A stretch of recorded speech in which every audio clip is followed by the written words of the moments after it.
It is 11 minutes past 9 o'clock. Welcome back. It's a great day, and Fridays, but this time we get a visit from our fork in the road expert. Sheree Clark is here. Today we're going to be really fired up, literally, because we're talking peppers, which is one of my favorite things in the world. Hopefully these are the peppers I can handle, because he loves them, but I'm like, I've seen him handle peppers. It's not quite like that. Okay, we are talking delectable peppers here, and what she has brought with her today is something that brought her a little fame. You see, in 2010, Sheree was named the Hot Raw Chef of the Year when she won a recipe competition. I did. Okay, that is so cool. Winning recipe was for jalapeno poppers, but her version of the chocolate jalapeno poppers is a little different. Yeah, because it's chocolate. I mean, jalapeno poppers typically you think about when you go right, exactly, deep fat fried, and it's in a bar and it's whatever. But I made a chocolate version, and it won me a national award, Hot Raw Chef of the Year in 2010. And it was the first cooking contest I had ever entered. It was the first one I won, and I won grand prize and People's Choice. Wow. So there's my brag for the day. It's not all right. It's not, if I keep going, I'll become the biggest bore.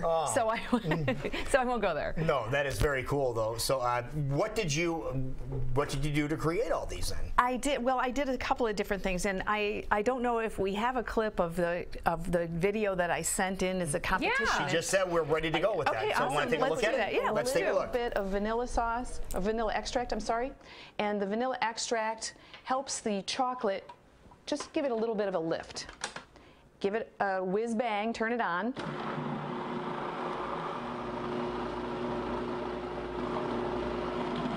Okay, now I'm going to give a little look-see and see if we've got incorporated it, and it looks real good. There's a little bit of thickness to the mixture. You can see it's got some good sticking power. I don't want a frosting. I don't want this to be runny. So this is what I'm looking for. Okay, I'm going to stop there, and now I'm going to go to my little food processor and make the breading. The breading is also 3 ingredients. We've got almonds, walnuts, and flax seeds. Now the almonds I'm putting in first. Then I'm going with some walnuts.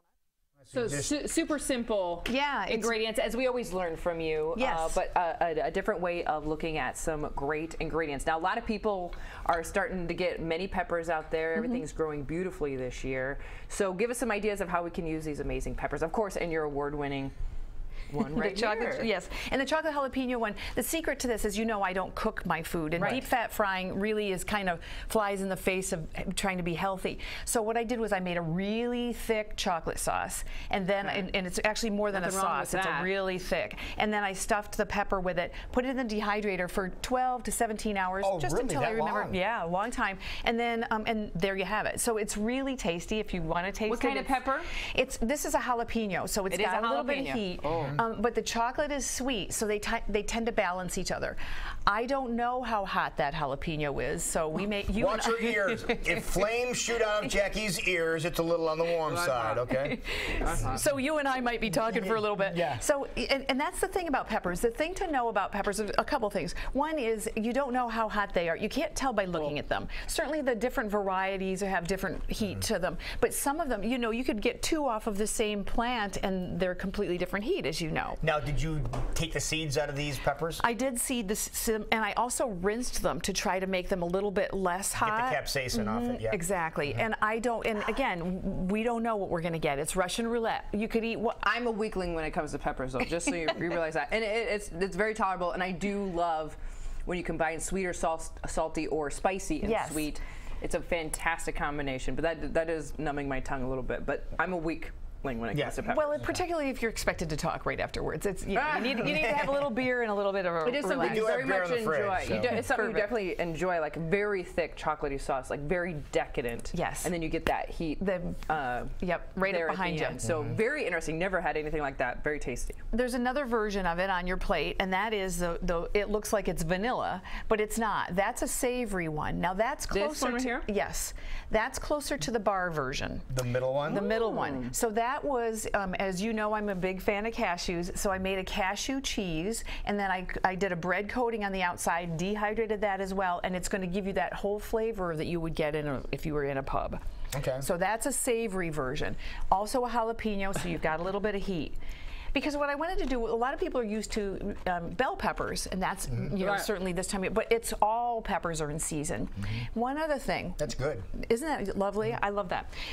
One other thing to know, when we're picking peppers, when you buy your peppers, the peppers that you're eating now, your jalapenos are green. Peppers aren't really technically green. You can buy green peppers, but that's not a kind of pepper. That's an unripe pepper. So this pepper here, you can see, this started out green. You can see that it's turning yellow. It's kind of multicolored. This is going to be a yellow pepper. When it was picked a little early, so it's got some green still in it. So remember, if you have a hard time... Does that stop the process, or would it continue to turn yellow? It stops the process once it's off the plant. So here's the thing. If you have a hard time digesting peppers, and some people do, try red and yellow and orange and the other colors. It might be that green is causing you a digestive problem just because it's not ripe. Just like bananas. Didn't realize that. Some people have a hard time with bananas. It's because they're not ripe and they're too starchy. Last thing I did was I brought you some bell peppers, sweet. So that's the other ones. I wanted people to know, you know, I'm talking about making homemade chocolate sauce and making my vanilla from scratch and dehydrating for 17 hours, and people look at me and say, that's great for you. You can buy the bell peppers, and then this is just a store-bought hummus. I put in some sprouts to make it a little bit more fresh. Exactly. And it gives you a little bit more green, a little bit more chlorophyll. So you can do this easy, too. So that there's nothing more simple than that. Gets a chance to eat your peppers, or I could make a homemade pesto similar to the one that I made last week and stuff it with that. So there's a world of options. Remember, the pepper could be a garnish, it could be a condiment, it could be a carrier, it can be all kinds of things. So don't underestimate the pepper. Don't underestimate the pepper. I like that. It's just plain hummus. That is really good too. Isn't it great? And people they get a lot of produce right now. They're getting their garden, and you find it on your desk the next day, which I'm very grateful for because I don't have a ton, but it gets to a point where it's like, what do I do with all this? It was fun growing it. I like eating fresh vegetables, but now what do I do? Exactly, and you run out of ideas. And so how many pizzas can you put a sliced of pepper? How many salads can you have? So there's a world of options out there. All right, so again, if you want to get these recipes and your award-winning chocolate, yes, we might add. Well, I hope that people will go to my YouTube channel and watch that entire segment that we did, where you can actually see me making it and see how easy it is, and really embrace the process. Because when we do our talks here, I don't get to show you how it's made. Because it takes a little time. It takes a little bit of time, but it's really literally a little bit of time. That video is 4 or 5 minutes, and that's how long it takes to put the thing together. Now, dehydrating is 17 hours. So it's something you want to do in advance, obviously. But could you do something like this without dehydrating, or is that what gives you the fried, crispy? That's what gives you that texture. Right. That's the jalapenos, but these other ones weren't cooked at all. That's as simple as stuffing them. Stuffing them and going. Yep. So go to the YouTube channel and look for, because I've got lots of videos on there, look for the chocolate jalapeno poppers, and then contact me if you want recipes, or if you're struggling with anything I've said, send me an email, info@fork-road.com. Okay, what's your YouTube channel title? It's Fork in the Road, and then you can also do Sheree Clark. Okay. Either one of them. And will another get you great there. way people can learn more is by seeing you at the Iowa State Fair tomorrow morning. I'm going to be at the Iowa State Fair. Yes, thank you. At 10 o'clock tomorrow morning, I'm going to be doing a demonstration on live and cooking with live and raw foods, and it'll be in the Elwell Food Building. Sure. Yeah, so 10 o'clock. What are you covering if people are interested in checking that? I'll be talking about the raw and healthy living lifestyle, and I'm going to be giving out samples. So you're going to want to be there. So you can be like us, and you might look at it and go, but now you can taste it. But then you can taste it and be like, all right, just making simple steps in your life of creating a better you. And I'll stick around as long as people have questions. We're going to put the video on our site, too. Oh, that's great. That'll make it easy, too. So either go to the Great Days site or Facebook page, or check out YouTube and just type in and tell everybody how to spell Sheree. It's S-H-E-R-E-E. Yeah. And she's great about getting recipes. Like if you want one, boom, there. You share all your secrets. I do, absolutely. I want everybody healthy. All right, there you go. And Fork in the Road back on the air soon? Back on the air soon. I've got a meeting about it tomorrow. All right, perfect. Wonderful. Good job. Thank Have you fun so at the fair tomorrow. Yeah. Oh, thank you. It is 20 You're not minutes. eating anything fried on this day? No.